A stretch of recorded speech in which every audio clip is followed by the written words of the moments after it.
Hello दोस्तों, आपका स्वागत है स्टडी विथ प्रीतम सर के क्लासेस पे। आज हम कुछ साइंस का इम्पोर्टेंट क्वेश्चन को देखेंगे। जो वन लाइनर जो क्वेश्चन होते हैं साइंस का, उसके लिए हम देखेंगे जो आगामी बिहार पुलिस एग्ज़ाम और कुछ दरोगा के एग्ज़ाम में क्वेश्चन जो है आप लोग को देखने को मिलेगा। तो जैसा कि अगर हम बात करें क्वेश्चन की, तो क्वेश्चन में फर्स्ट ऑफ ऑल अगर हम बात करें तो देखते हैं। देखिए, पहला क्वेश्चन जो कह रहा है, क्वेश्चन है कि दूध में पाए जाने वाली शर्करा कौन है? तो लैक्टोज। दूध में पाए जाने वाली शर्करा कौन सा होता है? लैक्टोज। ठीक है। दूसरा कह रहा है, अगर बात करें, मूत्र के निर्माण में होता है विरसन, यानी आपको पता है विरसन, जिसे हम हाइड्रोसिल भी बोलते हैं। सबसे लंबा क्रीम टैंप वॉर्म है। सबसे लंबा क्रीम कौन सा है? टैंप वॉर्म है। अगर क्वेश्चन देखें फिजिक्स का, प्रकाश वर्ष मात्रा है किसका? प्रकाश वर्ष किसका मात्रा है? दूरी का है। अगला क्वेश्चन देखें तो कहता है कि कपड़ा सुखाने तथा दूध से मक्खन निकालने वाली मशीन कार्य करता है किस पे? कौन सा पे? अभिकेंद्री बल के सिद्धांत पे कार्य करता है। आपको इस चीज़ को पता होना चाहिए कि कपड़ा सुखाने जो वॉशिंग मशीन होता है और दूध से मक्खन निकालने वाली जो मशीन होता है वो कौन सी? सेंट्रीफ्यूगल, यानी अब केंद्रीय बल पे, अब केंद्रीय बल के प्रिंसिपल पे ये क्या करती है? कार्य करती है। अब चलिए अगला क्वेश्चन की अगर बात करें तो अगला क्वेश्चन की बात करें तो अगला क्वेश्चन आता है कि एक हॉर्स पावर शक्ति बराबर कितना होता है? एक हॉर्स पावर, एक अश्व शक्ति बराबर होता है 746 वाट के बराबर होता है, 746 वाट के बराबर होता है। अगला क्वेश्चन कहता है कि जल का घनत्व अधिकतम तथा आयतन न्यूनतम होता है कितने डिग्री पे? -4 डिग्री सेल्सियस पे। यानी किसी भी जल का जो घनत्व होता है, किसी भी जल का घनत्व, उसका अधिकतम कितना होता है और तथा आयतन उसका न्यूनतम होता है कितना? -4 डिग्री सेल्सियस पे। चलिए आगे बढ़ते हैं। अगला क्वेश्चन कहता है कि पदार्थ का लघुत्तम अंश क्या है? पदार्थ का लघुत्तम अंश क्या है? तो अगर जवाब आता है कोवाल्ट। कोवाल्ट। लेंस की क्षमता का मात्रक क्या है? डायोप्टर। लेंस की क्षमता का मात्रक क्या होता है? डायोप्टर होता है। इंद्रधनुष के बीच रंग होता है हरा। इंद्रधनुष के बीच कौन सा रंग होता है? हरा होता है। चलिए अगला सवाल देखते हैं। अगला सवाल की बात करते हैं। अगला सवाल कहता है कि रंग का परिकीर्णन निर्भर करता है किस पे? निर्भर करता है तरंग दैर्ध्य पर निर्भर करता है। रंग का परिकीर्णन किस पे निर्भर करता है? तरंग दैर्ध्य पर करता है। रेटिना पर बना प्रतिबिंब होता है वास्तविक, उल्टा तथा वस्तु से क्या होता है? छोटा। याद रखना है कि जो रेटिना पर जो प्रतिबिंब बनता है वो क्या होता है? वस्तु से, वस्तु का वास्तविक यानी रियल इमेज बनता है, और उल्टा बनता है, और वस्तु से क्या बनता है? वो छोटा बनता है। अगला सवाल आता है कि इंद्रधनुष बनता है सूर्य के ठीक किस दिशा में? विपरीत, यानी उल्टा दिशा में बनता है। याद रखना है, सूर्य से किस दिशा में बनता है? ये उल्टा दिशा में बनता है। चलिए अगला सवाल की बात करते हैं। अगला सवाल क्या आता है? अगला सवाल कहता है कि विद्युत फ्यूज, यानी विद्युत फ्यूज मिश्रण होता है, यानी जो विद्युत बल्ब होता है उसमें जो फ्यूज होता है उसका किस किस चीज़ से बना होता है? याद रखना है, तांबा, टीन और शीशा का बना होता है। जो बल्ब होता है, बल्ब के अंदर जो फ्यूज यानी विद्युत फ्यूज होता है, उसके अंदर जो मिश्रण होता है किस किस चीज़ का होता है? तांबा का होता है, टीन का होता है और शीशा का होता है। चलिए अगला सवाल देखते हैं। अगला सवाल कहता है कि सूर्य परिकिरण के कारण अंतरिक्ष यात्री को आकाश दिखाई देता है, कैसा देता है? यानी सूर्य के परिकिरण के कारण जो है, अगर कोई अंतरिक्ष यात्री आकाश में चल रहा है तो सूर्य के परिकिरण के कारण उसका आकाश का रंग किस कारण से कैसा दिखाई देगा? काला दिखाई करेगा। अगर कोई व्यक्ति, आपको पता है कि अगर कोई व्यक्ति धरती यानी ज़मीन पर से देखता है तो सूर्य को ऐसा दिखाई पड़ता है? तो नीला दिखाई पड़ता है। लेकिन अगर कोई यांत्रिक यात्री है, जो यांत्रिक यात्री है, वो जो देखता है सूर्य को, वो क्या कैसा दिखाई पड़ता है? काला दिखाई पड़ता है। किसके कारण? सूर्य के परिकिरण के कारण। इस चीज़ को याद रखना है। चलिए अगला सवाल पे आते हैं। अगला सवाल कहता है कि समुद्र का जल नीला दिखाई देता है किसके कारण? समुद्र का जल किसके कारण नीला दिखाई देता है? प्रकाश के परिकिरण के कारण। ये भी सवाल सही है। इससे पहले जो सवाल आपने देखा कि जो है प्रकाश के परिकिरण के कारण जो है, अगर कोई यांत्रिक यात्री आकाश को देखता है तो काला दिखाई पड़ेगा, और समुद्र का जल नीला क्यों दिखाई पड़ता है? प्रकाश के परिकिरण के कारण। चलिए अब बात करते हैं हम अगला टॉपिक के आते हैं। तो वायु का बुलबुला जल में व्यवहार करता है अवतल लेंस के भांति। यानी वायु का जो बुलबुला जल में, मतलब जो वायु का जो बुलबुला होता है, यानी पानी के अंदर जो बुलबुला होता है जो फूल जाता है, वो किसके भांति कार्य करता है? अवतल लेंस के भांति कार्य करता है। उसके बाद अगला सवाल कहता है कि तारे का टिमटिमाने का कारण क्या है? तारे का जो टिमटिमाने का कारण क्या है? प्रकाश का अपवर्तन है। क्या है? प्रकाश का अपवर्तन के कारण क्या करता है? तारा टिमटिमाता है। यानी तारा जो चमकने का कारण क्या है? प्रकाश का अपवर्तन का कारण है। चलिए, उसके बाद कहता है हीरे का चमकना तथा मृग मरीचिका बनने का कारण क्या है? यानी हीरे का चमकना पूर्ण आंतरिक परिवर्तन, यानी पूर्ण आंतरिक परिवर्तन के कारण हीरा क्या होता है? चमकता है। अब याद रखें, कैंडिला किसका मात्रक है? ज्योति तीव्रता का। आपको पता है ज्योति तीव्रता का मात्रक क्या होता है? कैंडिला होता है। चलिए आगे सवाल देखते हैं, आगे का सवाल देखते हैं हम लोग। चलिए देखिए, आगे का सवाल कहता है भू स्थिर उपग्रह की पृथ्वी की ऊंचाई होती है 36,000 किलोमीटर। याद रखना है, भू स्थिति से उपग्रह की ऊंचाई, पृथ्वी की ऊंचाई, यानी भू स्थित उपग्रह की पृथ्वी से ऊंचाई होती है कितनी किलोमीटर होती है? 36,000 किलोमीटर की होती है। बल्ब का फिलामेंट बना होता है किसका बना होता है? टंगस्ट्रम का। सबको पता होगा बल्ब का जो फिलामेंट बना होता है किसका? टंगस्ट्रम का बना होता है वो। अब देखिए, सूर्य की ऊर्जा का स्रोत क्या है? नाभिकीय संलयन। सूर्य का ऊर्जा का स्रोत क्या है? नाभिकीय संलयन है। अब रेडियो सक्रियता का मात्रक क्या है? क्यूरी। रेडियो सक्रियता का मात्रक क्या है? क्यूरी। यानी रेडियो सक्रियता का मात्रक क्या है? क्यूरी। चलिए अगला सवाल पे हम लोग देखते हैं, अगला सवाल पे हम लोग आते हैं। तो अगला सवाल हम थोड़ा सा मिस्टेक हो गया। चलिए अगला सवाल हम लोग देखते हैं, अगला सवाल पे आते हैं हम लोग। अगला सवाल कह रहा है कि रॉकेट की गति आधारित है संवेग संरक्षण के सिद्धांत पे। यानी रॉकेट जो चलती है वो किस सिद्धांत पे कार्य करती है? संवेग संरक्षण के सिद्धांत पे। मूल रंग कहलाते हैं कौन? मूल रंग में कौन कौन आता है? नीला आता है, लाल आता है और हरा आता है। मूल रंग कौन कौन कहलाते हैं? नीला, लाल, हरा। नीला, लाल, हरा। मूल रंग कौन सा है? नीला, लाल और हरा रंग कहलाता है। चलिए अब बात करते हैं हम लोग आगे का। तो आगे अगर हम बात करें, अगला क्वेश्चन को देखते हैं। तो अगला क्वेश्चन आता है हम लोग का, अगला क्वेश्चन की अगर हम बात करें तो अगला क्वेश्चन आ गया, कहता है कि सेक्सटेक का प्रयोग किया जाता है। यानी सेक्सटेक यानी कि आपको पता है एक यंत्र है, सेक्सटेट का यंत्र है ऊंचाई मापने के लिए। ऊंचाई मापने के लिए कौन सा यंत्र है? सेक्सटेक का है।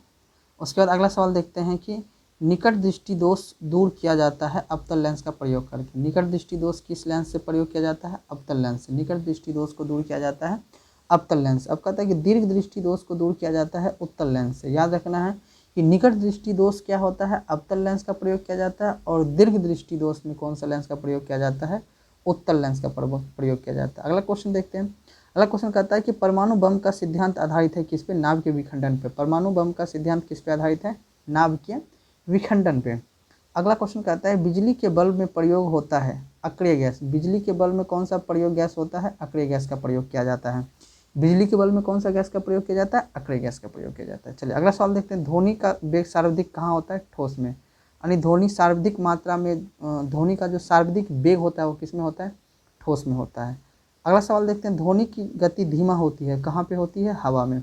याद रखना है कि ध्वनि का सर्वाधिक वेग जो होता है वो किस में होता है? ठोस में होता है। और ध्वनि की गति जो धीमा होती है वो किस में होती है? हवा में होती है। तो इस चीज़ को याद रखना है आप लोगों को। चलिए अगला सवाल पे हम लोग बढ़ते हैं। अगला सवाल कहता है हम लोग का अगला सवाल कहता है कि ऊर्जा का एसआई मात्रक क्या होता है? जूल। सबको पता है कि ऊर्जा का एसआई मात्रक क्या होता है?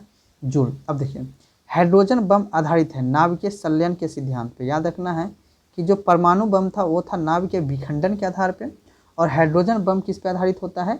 नाभिकीय संलयन के आधार पे होता है। इस चीज़ को हमेशा दिमाग में रखना ध्यान से कि जो हाइड्रोजन बम आधारित है वो किस पे है? नाभिकीय संलयन पे है, और परमाणु बम किस पे है? नाभिकीय विखंडन पे होता है। चलिए अगला सवाल देखते हैं हम लोग। जल का सर्वाधिक शुद्धता होता है वर्षा का जल। यानी सबसे शुद्ध जल कौन सा होता है? वर्षा का जल होता है। ग्रीन हाउस प्रभाव गैस है carbon dioxide. Green house gas प्रभाव है किससे? Carbon dioxide. दाढ़ी बनाने, आँख, नाक, कान जांच करने में प्रयोग किया जाता है कौन सा दर्पण किया जाता है? अवतल दर्पण। याद रखना है दाढ़ी बनाने के लिए, आँख चेक करने के लिए, नाक चेक करने के लिए, कान का जांच करने के लिए कौन सा दर्पण का प्रयोग किया जाता है? अवतल दर्पण का प्रयोग किया जाता है, इस चीज़ को याद रखना है। चलिए अगला सवाल पे आते हैं हम लोग। अगला सवाल क्या कहता है हम लोग का, ध्यान से सुनिएगा। अगला सवाल है हम लोग का कि जो नाभिकीय विखंडन में प्रयुक्त होता है क्या होता है, यूरेनियम होता है। नाभिकीय विखंडन में क्या प्रयुक्त होता है, यूरेनियम होता है। तो नाभिकीय विखंडन से जो है ही परमाणु बम का जो सिद्धांत काम करता है वो नाभिकीय विखंडन पे करता है, और हाइड्रोजन जो बम कार्य करता है वो नाभिकीय संलयन पे करता है। तो याद रखना है कि नाभिकीय विखंडन में जो प्रयुक्त होता है वो क्या होता है, यूरेनियम होता है। चलिए अगला सवाल देखते हैं। चंद्रमा पर गुरुत्व त्वरण का मान पृथ्वी के मान का 1/6 होता है। यानी याद रखना है कि चंद्रमा पर गुरुत्व त्वरण का मान पृथ्वी का कितने मान के बराबर होता है, तो 1/6 के मान के बराबर होता है। चलिए अगला सवाल देखते हैं। द्रव अवस्था में पाए जाने वाला धातु क्या है, पारा। द्रव अवस्था में पाए जाने वाला धातु कौन सा है, पारा। चलिए अब देखते हैं अगला सवाल। अगला सवाल देखिए क्या कहता है कि अगला सवाल कहता है कि सुराही का पानी ठंडा होता है। सुराही जो होता है मिट्टी का बर्तन, आपको पता है मिट्टी का बर्तन का सुराही बनता है। तो सुराही का जो पानी ठंडा होता है वाष्पीकरण के कारण, किसके कारण होता है, सुराही का पानी ठंडा किसके कारण होता है, वाष्पीकरण के कारण होता है। विद्युतीय धारा मापा जाता है आमीटर से। विद्युत धारा किससे मापा जाता है, आमीटर से। अदिश राशि है कार्य, ऊर्जा, ताप, समय, चाल, ये सभी क्या है, अदिश राशि में आता है। कार्य यानी वर्क, एनर्जी, ऊर्जा, टेम्परेचर, ताप, टाइम, समय, स्पीड, और ये सभी क्या है, अदिश राशि है, याद रखना। सदिश राशि क्या हो, त्वरण, बल, विस्थापन, संवेग, आवेग, ये सभी क्या है, ये सभी क्या आ जाते हैं हम लोग का, ये सभी क्या है, सदिश राशि है। तो याद रखना है आपका जो है कार्य, ऊर्जा, समय, ताप, चाल, ये सभी क्या कौन सी राशि हो जाता है आपका, अदिश राशि। दूरी भी कौन सी राशि हो जाएगी आपकी, वो भी क्या आ जाएगी, अदिश राशि हो जाएगा। पर विस्थापन क्या हो जाएगा आपका, सदिश राशि हो जाएगा। वेग क्या हो जाएगा आपका, सदिश राशि हो जाएगा। तो इस चीज़ को याद रखना। चलिए अगला सवाल देखते हैं हम लोग। अगला सवाल कहता है कि सबसे अधिक तथा सबसे कम तरंग दैर्ध्य होता है। सबसे अधिक तथा सबसे कम, तो सबसे अधिक तरंग किस में होता है, लाल में होता है, और सबसे कम किस में होता है, बैगनी में होता है। याद रखना सबसे अधिक तरंग दैर्ध्य किस में होता है, लाल में होता है, और सबसे कम किस में होता है, बैगनी में होता है। इसलिए आपको याद रखिएगा जिसमें ज़्यादा तरंग दैर्ध्य होता है ये किसका सिंबल होता है, खतरा का सिंबल होता है। आपको पता है कि जो रेड लाइट होता है यानी रेड जो बल्ब होता है वो खतरा का सिंबल होता है। इसीलिए आप देखते होंगे कि अधिकतर जो है, अधिकतर आप ट्रेन वगैरह में देखते होंगे जो सिग्नल का प्रयोग किया जाता है वो रेड लाइट का किया जाता है। चलिए अगला सवाल कहता है कि सर्वाधिक प्रत्यस्था पदार्थ है किसमें, स्टील में। सर्वाधिक प्रत्यस्था पदार्थ किसमें है, स्टील में। सबसे कठोर धातु, सबसे कठोर धातु कौन सा है, प्लेटिनम। सबसे कठोर धातु कौन सा है, प्लेटिनम। चलिए आगे सवाल देखते हैं हम लोग। आगे का सवाल हम लोग देखते हैं। तो आगे का सवाल में आता है सबसे कठोर धातु कौन सा है, प्लेटिनम, ये तो मैंने बता दिया। अब देखिए सूक्ष्म बर्फ कहलाता है, सूक्ष्म बर्फ कहलाता है। तो ठोस कार्बन डाइऑक्साइड, सूक्ष्म बर्फ कौन सा कहलाता है, ठोस कार्बन डाइऑक्साइड का। चलिए अगला सवाल। परमाणु के नाभिक में रहते हैं प्रोटॉन और न्यूट्रॉन। परमाणु के नाभिक में कौन रहते हैं, प्रोटॉन, न्यूट्रॉन, इलेक्ट्रॉन नहीं, प्रोटॉन तथा न्यूट्रॉन। ठीक है। बर्तन में कलाई के लिए उपयोग होता है अमोनियम क्लोराइड। बर्तन के कलाई में कौन उपयोग किया जाता है, अमोनियम क्लोराइड। चलिए अगला सवाल देखते हैं हम लोग। अगला सवाल क्या और आते हैं, तो अगला सवाल आता है कि पटाखे में हरा रंग होता है किसके कारण, बेरियम के कारण। पटाखे में हरा रंग होता है किसके कारण, बेरियम के कारण। चलिए अगला सवाल देखते हैं। नॉन स्टील बर्तन के परत बने होते हैं टेफ्रॉन का, यानी टेफ्रॉन का बना होता है, टेफ्रॉन का। चलिए आगे देखते हैं। वायुमंडल में नहीं पाए जाने वाला अक्रिय गैस, वायुमंडल में नहीं पाने जाने वाला अक्रिय गैस, याद रखिए नहीं पूछा है। वायुमंडल में नहीं पाए जाने वाला अक्रिय गैस कौन सा होता है, रेडॉन, रेडॉन। गुब्बारे में उपयोग होता है हीलियम गैस। गुब्बारे में कौन सा गैस उपयोग होता है, हीलियम गैस होता है। फोटोग्राफी में उपयोग होता है सिल्वर ब्रोमाइड। फोटोग्राफी में क्या उपयोग होता है, सिल्वर ब्रोमाइड। इस चीज़ को याद रखना है। चलिए आगे का देखते हैं। आगे क्या कहता है सवाल में, आगे कहता है जल को अस्थायी कठोरता का कारण है। जल को अस्थायी कठोरता का कारण है क्या है, कैल्शियम, कैल्शियम, कैल्शियम एवं मैग्नीशियम के बाइकार्बोनेट से घुले रहना। यानी जल को जो अस्थायी कठोरता का कारण क्या है, कैल्शियम एवं मैग्नीशियम के बाइकार्बोनेट से क्या होता है, घुले रहना। चलिए अगला देखते हैं। आगे एक सेकंड, आगे का जो चलिए अगला सवाल कहता है कि पानी की अस्थायी कठोरता दूर की जाती है, पानी की अस्थायी कठोरता दूर की जाती है पोटेशियम क्लोराइड से। तो याद रखना है पानी की जो है अस्थायी कठोरता, पानी की अस्थायी कठोरता जो दूर की जाती है वो किसके कारण दूर की जाती है? पोटेशियम क्लोराइड के कारण। लोहे को जंग से बचाने के लिए चढ़ाई जाती है, लोहे को जंग से बचाने के लिए चढ़ाई जाती है जिंक का परत, यानी जो लोहे में जो जंग लगता है उसको बचाने के लिए कौन सी परत चढ़ाई जाती है? जिंक की परत को चढ़ाई जाती है। विद्युत का सबसे अच्छा सुचालक कौन सा है? चांदी। विद्युत का सबसे अच्छा सुचालक कौन सा है? चांदी। विद्युत का सबसे अच्छा सुचालक कौन सा है? चांदी। अब देखिए बात करता है कृत्रिम वर्षा के लिए प्रयोग में लाया जाता है सिल्वर आयोडीन। याद रखना है इस चीज़ को याद रखना है आप लोगों को। इस चीज़ को याद रखना है कि कृत्रिम वर्षा के लिए प्रयोग में लाया जाता है क्या? Silver iodine. लोहा, निकिल एवं क्रोमियम के मिश्र धातु को क्या कहते हैं? Stainless steel. तो याद रखिएगा स्टेनलेस स्टील में लोहा, निकिल और क्रोमियम का मिश्रण होता है।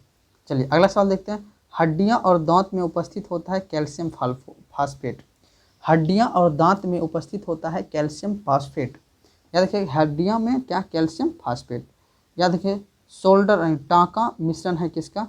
सीसा एवं टीन का। याद रखना है जो सोल्डर है टाँका यानी किसका मिश्रण है? सीसा एवं टीन का मिश्रण है। चलिए इस चीज़ को ध्यान से रखिएगा। चलिए अगला सवाल देखते हैं हम लोग अगला सवाल को। चलिए इतना ही सवाल है। आई होप कि ये आपको क्वेश्चन थोड़ा आपके एग्ज़ाम में आपके इम्पोर्टेंट है। वन डे एग्ज़ाम में जो हम लोग को पूछा जाता है उसके हिसाब से आप लोग को थोड़ा सा ध्यान रखना है। ठीक है, धन्यवाद।